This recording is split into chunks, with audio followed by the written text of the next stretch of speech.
I'm the co-founder of Moms Against Drugs and Drug Epidemic Awareness Walk Across America.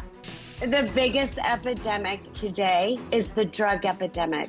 I am completely against psychedelics. Psychedelics are hallucinogenics, and they can do damage to your brain.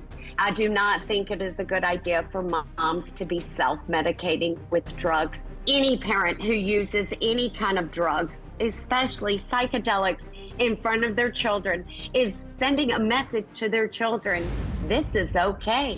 My son, Brett, had his wisdom teeth out in 2009. He was given a prescription. At the end of 2010, he came crying to me, telling me he was addicted to pain pills. We put him in an intensive outpatient program. There, he was introduced to heroin. We lost him in 2018. He was 28 years old. When my son was in high school, he called me and he said, "Mom, I need help. Somebody gave me a mushroom. I'm freaking out, I'm gonna kill myself." And this has stuck with me forever. It's so unimaginable to think that anybody thinks it's okay to do this in front of their children. You're absolutely against psychedelics. I'm against it, not under medicinal purposes, not being FDA approved. I mean, it's not just black and white. But you're fighting to keep it from getting legalized in your Yes, state. I am.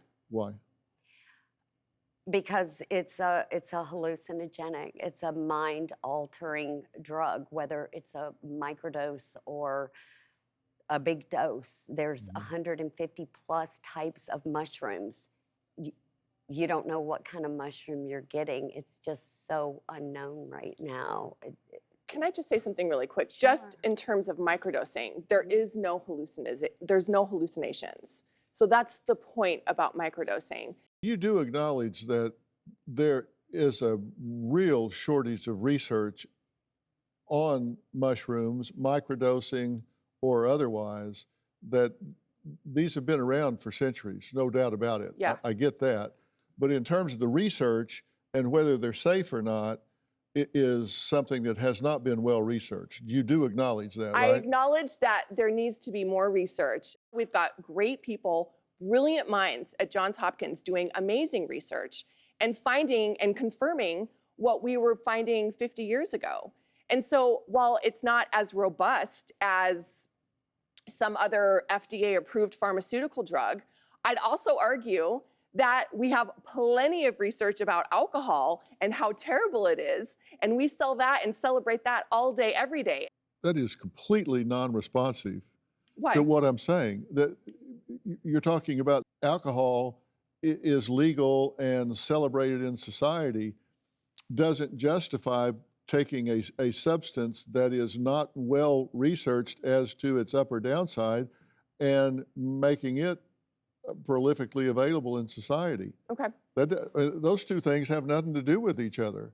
If you take these mushrooms and somebody comes in and self-reports, I have no history of any of this, I'm not schizophrenic, I'm not paranoid, I'm not delusional, I'm not bipolar, and so they start getting into these programs for microdosing, you can have a serious problem. Like what? You can agitate a psychotic into a serious psychotic break, and the judgment that they have and the behavior that they emit at that point can be very self-destructive. You just told me that there's not a lot of research out, and how could I do this? And then you argued with research that that says that if someone took it, you could put them into a psychotic state.